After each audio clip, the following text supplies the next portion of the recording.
मदद करो, प्लीज हमारी मदद करो। मुझे बहुत गंदे गंदे इशारे करते हैं। ऐसी करती है वो इनको सो रहे हैं, हम लोग सो भी नहीं पा रहे हैं, रात को स्टोर पेंटिंग करते हैं, इनकी जान को भी खतरा है। वहाँ पे गए थे तो एक अंकल ने मेरी मम्मी को पीछे से टच करके गए। तो करना है कर ले, डीसी के पास जा, डिप्कम के पास जा, एलजी के पास जा, चाहे तू दिल्ली जा, कुछ नहीं होगा तेरा, तूने जो करना कर ले। लेकिन पुलिस भी अपना पल्ला झाड़ के बोलती है, हम सर डीसी मैम प्लीज़ हमारी तरफ देखिए, प्लीज़ हम लोग हरास हो रहे हैं, हम लोग जगह जगह के चक्कर खा रहे हैं, हमारी प्लीज़। ये है कि हम रास्ते में चलते हैं तो रास्ते में चलते हुए हमारे साथ अश्लील हरकतें होती हैं, मेरे हस्बैंड के साथ, मेरे बच्चे के साथ, इसमें भी जा चुके हैं। लेकिन पुलिस भी अपना पल्ला झाड़ के बोलती है, आपका तो मसला दूसरा है, आपको तो ये रास्ते में अगर रोकते हैं तो ये रास्ते का मसला है, ये तो डिपार्टमेंट रेवेन्यू का है।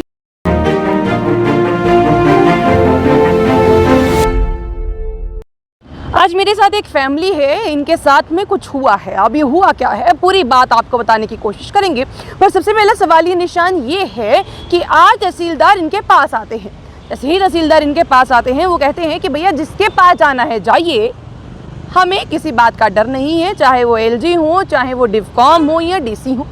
अब ये पूरी बात क्या है, और ये मेरा कहना नहीं है, ये पूरी फैमिली का कहना है। अब पूरी फैमिली से आपकी बातचीत करवाने की कोशिश करते हैं और आप तक पहुंचाने की कोशिश कि इनके साथ में क्या हो रहा है। एक महिला के आंसू नहीं रुक रहे हैं और एक बच्चे का ये जो मासूम सा चेहरा है वो कहीं ना कहीं आज उदास हुआ पड़ा है। चलिए बातचीत करने की कोशिश करते हैं। क्या परेशानी ज़्यादा हो रही है? मैम परेशानी ये है कि हमारा प्रशासन सुन नहीं रहा है, क्योंकि हम लोग वहाँ अपने नेबर से, जगजीत फैमिली से, कमलजीत फैमिली से, सुरेंद्र सिंह फैमिली से और भी है लोग, उनसे बहुत प्रताड़ित हैं, बहुत परेशान हैं। हम काफ़ी टाइम से परेशान हैं, 2-3 सालों से, लेकिन हम लोगों ने बहुत बर्दाश्त किया। लेकिन आखिर में जब हम लोगों ये माने ही नहीं, फिर हमें प्रशासन के पास जाना पड़ा। 3 बार हम डीसी साहब अंशुल जी के पास गए हैं, उन्होंने भी इसमें लिखा था कि उनको बुलाएंगे पार्टी को तो चलो इनको कोई राहत मिलेगी, लेकिन ऐसा नहीं हुआ। उसके बाद हम लोग दोबारा गए 3 बार ही हम उनके पास गए, लेकिन उसके बाद हम लोग रिपोर्ट ही नहीं आई। एडीसी घनश्याम जी है, उनको भी हमने बोला था, उन्होंने बोला कि रिपोर्ट आने दो। मैम रिपोर्ट नहीं आई। जब हम हरास होते रहे उसके बाद हम लोग इनके पास दोबारा गए तो रिपोर्ट ही नहीं आई थी। फिर हम डिप्कॉम सर के पास गए तो डिप्कॉम सर के इंटरव्यू करने के बाद रिपोर्ट आई। तो मैम रिपोर्ट ऐसी आई कि बिल्कुल हमारे उसमें कोई समझ ही नहीं आ रहा था, रिपोर्ट में कोई हमारी फेवर में नहीं थी रिपोर्ट। फिर हम दोबारा गए तो डीसी मैम ने दोबारा से भेजा उनको। अब आज वो दोबारा आए थे तो वो बिल्कुल हमारी फेवर में नहीं थे। जो हमारा मैटर था, जो हमारी परेशानी थी, उसके लिए तो वो तो हमें लग ही नहीं रहा था कि हमारी परेशानी हल करने के लिए आए। उल्टा उन्होंने आपकी परेशानी क्या है, पहले मैं थोड़ा सा अगर क्रक्स में आप बताने की कोशिश। मैम परेशानी ये है कि हम रास्ते में चलते हैं तो रास्ते में चलते हुए हमारे साथ अश्लील हरकतें होती हैं, मेरे हस्बैंड के साथ, मेरे बच्चे के साथ, और वाक़या हो चुका है। और हमें बिल्कुल नहीं, हमें इतना डर है वहाँ पे, हमारी जान को भी खतरा है वहाँ पे। यहाँ तक कि नहीं, हम इसके लिए पुलिस में भी जा चुके हैं, लेकिन पुलिस भी अपना पल्ला झाड़ के बोलती है, आपका तो मसला दूसरा है, आपको तो ये रास्ते में अगर रोकते हैं तो ये रास्ते का मसला है, ये तो डिपार्टमेंट रेवेन्यू का है। नहीं, आपको अगर लग रहा है कि कोई आपके साथ गलत कर रहा है, या आपको लग रहा है कि कोई मेरी मतलब इज्जत के साथ में खेलने की कोशिश कर रहा है, या आपको लग रहा है कि मेरे साथ कुछ ठीक नहीं हो रहा है, तो इसमें पुलिस के पास आपका जाना अधिकार है। पुलिस में गए मैम, हम पुलिस में हमने सेम टाइम में हमने कॉल भी किया, और सेम टाइम उसके बाद उन्होंने बोला नहीं ऐसे नहीं होगा, आपको वहाँ पे आना पड़ेगा। हमने रिटर्न कंप्लेंट भी दी, लेकिन मैम आज तक कुछ नहीं हुआ उसका। हम लोग ये झेलते जा रहे हैं। ये इनका दोनों का झगड़ा था, लेकिन ये आपस में इनकी गेम प्लान है। ये हमारे को ये भगाना चाहते हैं वहाँ से, हमारे को टॉर्चर करके, हरास करके, किसी ना किसी के द्वारा कोई ना कोई ये इस तरह से वो करते हैं कि हम लोगों को डरा के, धमका के भगा दिया जाए। इनका पर्पज़ है हमें भगाना और अपना फ़ायदा करना, इनका कुछ पर्पज़ है। प्रशासन उनकी तरफ है, प्रशासन हमारी मदद नहीं कर रहा है।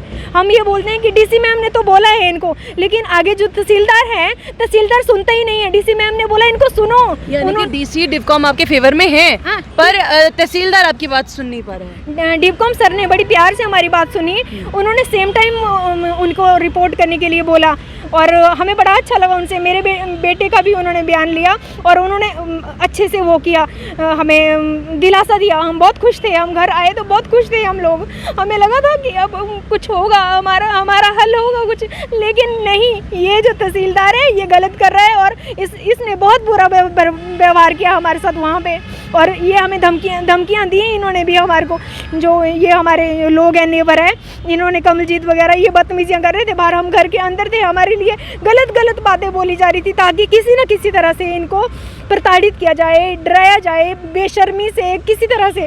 और हमारे पास उसके प्रूफ भी हैं। हम लोग बहुत परेशान हैं, हमारी मदद कीजिए। मैं तो ये कहती हूँ डिवकॉम सर, डीसी मैम प्लीज़ हमारी तरफ देखिए, प्लीज़ हम लोग हरास हो रहे हैं, हम लोग जगह जगह के चक्कर खा रहे हैं, हमारी प्लीज़ मदद कीजिए। कहीं से हमारी मदद नहीं हो रही, उल्टा हमारे को हरास किया जा रहा है, बंद किया जा रहा है हमारे घर के आगे। हम तो वहाँ से आते नहीं, 3 सालों से हमारे घर के आगे इन्होंने बिल्कुल बंद कर दिया है। और जो हमारी हेल्प होनी थी वो नहीं कर रहे, वो उनकी तरफ है, हमें पूरा दिख रहा है। प्लीज़ हमारी हेल्प कीजिए प्लीज़, हमारी जान को खतरा है। हम लोग बहुत हरासमेंट है, हम लोग नींद की दवाइयाँ खा के सो रहे हैं, हम लोग सो भी नहीं पा रहे हैं। रात को स्टोर पेंटिंग करते हैं, इनके लड़के इनके साथ जाए, कोई हमारी सुने तो सही।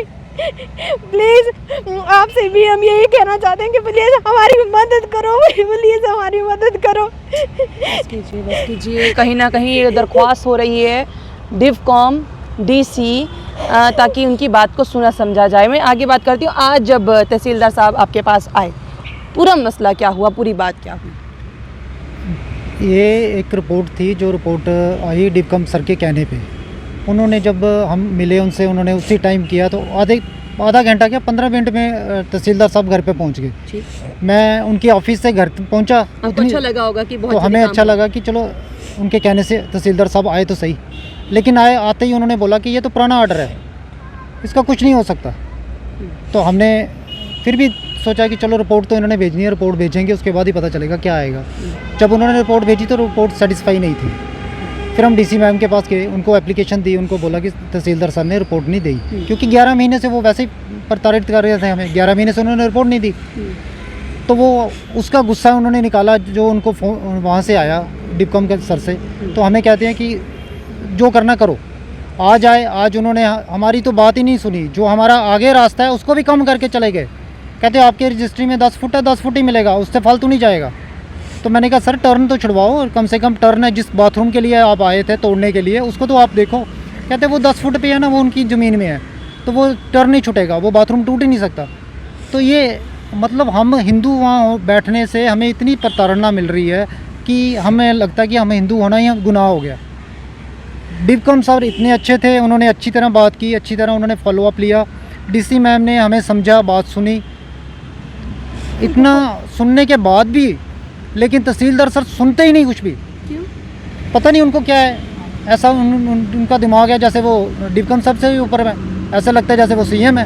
वो कहते हैं जो मैंने करना है वही करना है, आप जो करना करो। तो जो आप मुझे पहले कह रहे थे, जैसे मैंने भी अपनी ओपनिंग में भी यही कहा कि ये बोला गया कि डिवकॉम को बुला लीजिए, डीसी को बुला लीजिए। टाइम मैंने बोला कि सर आप इतना बड़ा फैसला करके जा रहे हो, आप जिस हिसाब से कर रहे हो तो उस हिसाब से आपने तो हमें मतलब जो हम जिन लोगों से हम डरते हैं, जिनसे आप उनको हमारे गेट के आगे खड़ा करके चले गए। हम तो जो उनका मंसूबा था आप तो उसका पूरा करके चले गए। वही यही तो चाहते थे कि ये तंग आके यहाँ से भाग जाए, प्रताड़ना आगे कर रहे थे। इतनी बात मैं जब बोलने गया, उनकी गाड़ी की बारी के पास मैंने खड़े होकर बोला, मैं सर आप गलत करके जा रहे हो। कहता तूने जो करना है कर ले, डीसी के पास जा, डिवकॉम के पास जा, एलजी के पास जा, चाहे तू दिल्ली जा, कुछ नहीं होगा तेरा, तूने जो करना कर ले। अगर तहसीलदार इसी हिसाब से करेगा तो एक पोस्ट पे बैठ के, तो हम लोग कहाँ जाएंगे, गरीब बंदा कहाँ जाएगा, आप बताओ ना। मेरे साथ एक बच्चा है, वैसे तो बहुत छोटा बच्चा है, इसके ज़्यादा ना तो बयान लेना चाहिए, ना इसको ज़्यादा परेशान करना चाहिए। पर जब ये स्कूल जाता है, स्कूल से आता है, इसको तब दिक्कत होती है। इसीलिए इनका थोड़ा सा बयान लेंगे, उसके बाद इनको ज़्यादा तंग नहीं करेंगे। बच्चे जब स्कूल से जाते हो या स्कूल से वापस आते हो, तब क्या परेशानियाँ आती है? वो हमसे मुझे बहुत गंदे गंदे इशारे करते हैं। ऐसी ऐसी करती है वो इनको। नहीं आप मत करो, आप मत करो। और बहुत तंग करते हैं। मेरा तो मन ही नहीं करता कि मैं उस रास्ते से जाऊं। हम तो किसी और के रास्ते से जाते हैं क्योंकि हमें बहुत डर लगता है उस रास्ते से जाने के लिए। उस रास्ते से जाने के लिए बहुत डर लगता है, इसलिए मैं वहाँ से नहीं जाता हूँ। एक छोटा सा बच्चा है, स्कूल गोइंग बच्चा है, कहीं इसके लिए ज़्यादा परेशानी ना हो जाए, इसलिए इसको थोड़ा सा विजुअल में लाया। अदरवाइज़ ये चीज़ गलत है, इसीलिए अब ज़्यादा इनसे बात नहीं करेंगे। जब बच्चे के ऊपर ऐसे बीतती है कितना बुरा लगता है। देखिए हम तो परेशान है ही हैं, जब छोटा बच्चा स्कूल जाने से कतराए या उस गली से जाना कतराए, कितना बुरा लगता है। बुरा इतना लगता है कि क्या करें अब। मजबूर है इसकी स्कूल के हम लोग टीचर्स भी मैम बोल बहुत- रहे हैं कि सब कुछ सही है, लेकिन मैम- ये किसी से बात नहीं करता, क्लास में चुपचाप रहता है। तो डिपकम सर के सामने भी इसने बयान दिया। ये बयान डिपकम सर ने सुना, इससे जो मिसिस के साथ हरकत हुई उसने बयान किया। मेरे को भी उस समय फील हुआ कि बच्चा अंदर से इतना ज़्यादा है। मिसिस के साथ, मम्मा के साथ क्या हरकत हुई बेटा? हम वॉक करने गए थे तो एक अंकल ने मेरी मम्मी को पीछे से टच करके गए।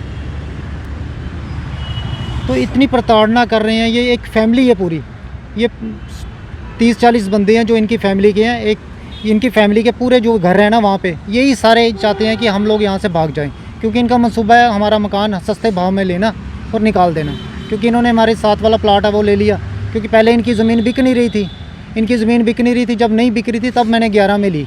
उस टाइम इसका ऑपरेशन होना था, जिसकी ज़मीन ली है मैंने, स्टंट पड़ने थे इसको। इसके पास पैसा नहीं था। हम आए थे किसी कॉलोनी लेने लिए। मेरा जो कज़न है और इसका जो बेटा है वो दोनों एक ही क्लास पढ़े हुए हैं। तो तब वो ज़बरदस्ती हमें ले आया कि ये ले लो, मेरे चाचे की ज़मीन है, तो ये रोड जो है आगे जाएगी, कॉलोनी को खिलेगी। तो तब हमने लास्ट वाला प्लाट ले लिया। तो हमने ले लिया तो उसके बाद पड़ा रहा हमारे पास। हमें थोड़ा पता था कि ये लोग सो के तो हमें ही बंद कर देंगे। तो ये एक फैमिली का पूरा मंसूबा है इनका बना हुआ कि इनको भगाना है, क्योंकि वहाँ सारे सरदार हैं। तो वो उस वजह से हम लोगों को तंग करते हैं ये। और एक देखिए, एक ना मैं एक कम्युनिटी के बारे में या अगेंस्ट में बात नहीं कर रही। हम यहाँ पर बात करने आए हैं। देखिए एक फैमिली है पूरी, एक छोटा सा बच्चा है, लेडीज़ हैं जो लगातार जब से हमने वीडियो शुरू की है, मुझे लगता है उससे पहले से जब हम बात भी कर रहे थे, जब ये मेरे को समझाने की, बताने की, इवन जब वीडियोस भी दिखा रहे थे, तब भी ये महिला के आंसू रुके नहीं हैं। And from that very time से अभी तक ये रो ही रही हैं। बस मैं यही दरख्वास्त करना चाहूँगी एडमिनिस्ट्रेशन से। फर्स्ट ऑफ ऑल ये गए हैं पुलिस के पास, तो पुलिस को भी चाहिए कि अगर इनके साथ में गलत हुआ है, सेक्सुअली हैरेस इनको किया गया है, तो उस पर भी कार्रवाई होनी चाहिए, पुलिस इस पर आवाज़ उठाए। दूसरा, जब डिवकॉम डीसी इनके फेवर में आ रहे हैं, उनको पता चल रहा है कि कुछ गलत हो रहा है, दैट मीन्स कि एक बहुत हाई पोस्ट है जिसको समझ में आ रहा है गलत हो रहा है, तो हम फिर से उन्हीं से ये दरख्वास्त करेंगे कि कृपया करके इस मैटर में ध्यान दीजिए, ताकि एक पूरी फैमिली कोई ऐसे ट्रॉमा में ना चली जाए जिस ट्रॉमा से हमें बाहर निकालने में दिक्कत आए। देखिए स्टार्टिंग बात क्या होती है, हम लोग एक मीडिया पर्सन का काम क्या होता है, इनकी बात रखना एडमिनिस्ट्रेशन तक, एडमिनिस्ट्रेशन आगे बात रखे। तो हम यहाँ से बात तो रख रहे हैं, पर कहीं ना कहीं दरख्वास्त भी कर रहे हैं। कल को हमें ये ना हो कि एक पूरी की पूरी मीडिया फर्टिलिटी एक घर में जाए कि वहाँ पर जी एक बहुत गलत हो गया या किसी ने सुसाइड अटेम्प्ट कर ली। हमें ये खबर नहीं करनी है, हम सिर्फ यही खबर करना चाहते हैं कि इनके साथ सब कुछ ठीक हो, ये सब सही रहे। जी जी जी, मैंने काफ़ी मीडिया वालों को फ़ोन किया कि मेरी कवरेज कर लो, कोई मीडिया का कोई पर्सन नहीं आया। और नाम नहीं लेना चाहते सभी चैनलों को। ये नहीं है कि आप बोलो कि जम्मू का जितना लोकल मीडिया मैंने सभी को, लेकिन उसमें नेशनल चैनल जो है उसमें दिलचस्पी दिखा रहे थे, जी न्यूज़ और आज तक। लेकिन नेशनल में मैं आना नहीं चाहता, क्योंकि ये मसला जो है कम्युनिटी का भी हो सकता है, हिंदू मुसलमान हो सकता है, क्योंकि हम नहीं चाहते कि ऐसा कुछ हो हमारे यहाँ। लेकिन ये है कि हमें डर भी लगता है। मेरा एक छोटा सा बच्चा, मैं उस बच्चे की वजह से चुप होकर बोलता हूँ कि जो हमारे सीनियर्स हैं, डिपकम सर हैं, डीसी मैम है, इतने अच्छे हैं और अच्छे काम किए उन्होंने, लेकिन वो इसमें अपना इंटरेस्ट थोड़ा सा लें, ताकि गुमराह करते हैं, उनके पास ये गलत बताते हैं, क्योंकि हमारे पास उनको बताने के लिए 1 मिनट होता है ज़्यादा से ज़्यादा, इतने में हम उनको क्या ही ब्रीफ करें। लेकिन हम बताने की कोशिश करते हैं, लेकिन मुझे लगता है कहीं ना कहीं उनको भी गलत बताया जाता है, मुझे ऐसा लगता है। लेकिन हम मैम क्या है कि घर में बंद होने के लिए मजबूर हो गए हैं, बहुत मजबूर हो गए हम लोग 19 तक वहाँ चलते थे, लेकिन क्या होता है कि गाड़ी आने नहीं देते, बहुत पीछे बच्चे को उतार देते। मेरे घर तक गाड़ी आती थी, मैं अपनी गाड़ी अपने घर तक लाती थी। 2015 से लेकर मेरा मकान बना 19 तक मैं अपने घर लेके आती थी गाड़ी में। लेकिन जब इन्होंने गेम खेली, डरा के धमका के यहाँ से इनको भगाने की, तब हमने गाड़ी पीछे की और इन्होंने ही हमसे पीछे करवाई कि एक पार्टी ने उस वक्त अच्छी बनी कि नहीं आपको खतरा है। तो हम लोग भी डर गए, चलो ठीक है ये बात करेंगे, हम लोग क्यों इस चक्कर में पड़ेंगे कि पुलिस के चक्कर में पड़ेंगे या अटैक ही हम पे हो जाएंगे, हम रिस्क नहीं लेना चाहते थे। लेकिन जब पीछे हमारी गाड़ी मेरे बच्चे की गाड़ी लगती थी, फिर मुझे अपने बच्चे को वेट करना पड़ता था स्कूल से, तो क्या होता था कि वो लेडी आ जाएगी वहाँ पे गंदी गंदी बातें बोलने, मेरे बच्चे को भी टॉर्चर करेगी क्योंकि गाड़ी तो पीछे छोड़ के जाएगी, मुझे अपने बच्चे का वेट करना होता था। और साफ़ सफाई नहीं, क्योंकि कच्ची रोड है तो वहाँ बरसातों में तो घास उग जाता था, तो वहाँ मुश्किल होती थी कि कीड़ सांप स्पोले या कुत्ते वगैरह मेरे बच्चे को अटैक ना करे, गाय अटैक ना करे, क्योंकि गाय भी वहाँ पे रोड पे ही लगी होती थी उनकी। इसलिए वो हर रोज़ मॉर्निंग 7 बजे से लेकर दिन में दोपहर बच्चे के आने तक, दिन में जाने तक हमें टॉर्चर झेलना पड़ता था। चल तो हम रहे नहीं थे, लेकिन गाड़ी हमारी फिर भी 19-20 के बीच में तक आती थी। लेकिन जब हम ज़्यादा हुआ, फिर इनके साथ हमने बोला, उस वक्त ये पार्टी उनके एंटी थी और आज ये अकेली है। हमें नहीं था पता कि इनकी गेम है, हम सोचते थे शायद ये हमारी फेवर में है, लेकिन ये जो गेम थी ये हमारे लैंडलॉर्ड की गेम थी। इसने हमारे साथ 420 की, इसने ये सारे गेम थे, वो डराने के धमकाने के और इनके ही सारे गेम थे। हम लोग बहुत परेशान हैं और आज भी हमें धमकियाँ मिली हैं इनके तहसीलदार आने के जस्ट कोई तहसीलदार का कोई एक बंदा भी था वहाँ पे, और हमें गंदी गंदी बातें हमारे लिए बोली जाती हैं। लोगों को, हमारे को सामाजिक तौर पे भी ये गलत बोल रहे हैं। हम लोग शरीफ फैमिली और अपने घर के अंदर रहते, हम किसी से मतलब नहीं रखते, हम लोग बहुत परेशान हैं। हमारी मदद कीजिए डीसी मैम प्लीज़। आप तो किसी की इसमें नहीं आती, दबाव में नहीं आती, आप तो गरीबों का सुनती हैं। प्लीज़ हमारी मदद कीजिए। हमें नहीं पता आपको सच पता है कि नहीं है, लेकिन हम कहते हैं कि हमें जीने दीजिए प्लीज़, हमें जीना है मैम, हम जीना चाहते हैं। डीप को हम सच से भी दरख्वास्त करते हैं कि सर हम तो आपके पास आए थे और दूसरी बार भी आए थे, आप नहीं मिल पाए थे अपने समय के अभाव से, लेकिन हम आपको इतना कहना चाहते हैं, हम जीना चाहते हैं सर प्लीज़ आप हमें देखें। हम लोग अपने घर के अंदर बंद होने के लिए मजबूर हैं, इन लोगों को इतनी गोली चोट दी हुई है। ऐसा क्या है कि तहसीलदार उनकी बात सुनता है? ऐसी क्या बात है कि सब लोग उनकी सुनते हैं? हाँ माना उनके घर में बड़े बड़े वकील हैं, माना उनके घर में बड़े बड़े लोग पुलिस वाले हैं, इसका मतलब ये थोड़ी है कि गरीब को दबोचा जाए। हम सच बोलते हैं और सच के सिवाय हम एक भी वो भी नहीं बोलते, एक भी शब्द नहीं बोलते। अगर हम गलत हैं, हमें आप जो सज़ा देना चाहते हैं हमें मंजूर है, लेकिन एक बारी देखें तो सही हमारे साथ हो क्या रहा है। बिल्कुल ये एक कहीं बात को इनने बहुत सही तरीके से बोला है कि अगर हम गलत हैं तो हमें भी बोलिए, पर एटलीस्ट एक बार बात सुनिए तो सही। पर मैं एक बात पहले यहाँ से क्लियर करूँगी, एक डिस्क्लेमर समझ लीजिए, नोट समझ लीजिए कि जो भी ये वीडियो देख रहा है इसे कम्युनिटी वाइज ना करके ये बात समझिए कि एक परिवार पीड़ित है, वो परिवार अपनी बात को रख रहा है और परिवार को परेशानी हो रही है, तो परिवार की बात को समझिए। ये मत समझो भी लाइव वीडियो देख रहा है, ये मत समझिएगा कि ये कम्युनिटी का गेम है, क्योंकि कम्युनिटी की वजह से कहीं किसी को परेशानी हो जाए, ऐसा नहीं होना चाहिए। जिस तरह से डिफकॉम ने ऑलरेडी इनकी बात सुन चुके हैं, दोबारा से एक बार इंटरवीन करने की हम भी दरख्वास्त करते हैं, ताकि अगर आपके इंटरवेंशन से किसी की जान बचती है, कोई मेंटल ट्रॉमा से बाहर आता है तो सही ही तो है। और डीसी साहिबा हमेशा ही इस चीज़ के लिए जानी जाती हैं कि जब भी उनको लगता है गलत है वो वहाँ पर पहुँचती भी हैं और अपनी बात को सही तरीके से सामने रखती भी हैं। तो कहीं ना कहीं अब उनसे भी दरख्वास्त कि इस परिवार की बात को सुना जाए, और अगर आपको लगता है तो कहीं ना कहीं इंसाफ जो है इस बच्चे के लिए, इस महिला के लिए, इस हस्बैंड के लिए, उनके हस्बैंड के लिए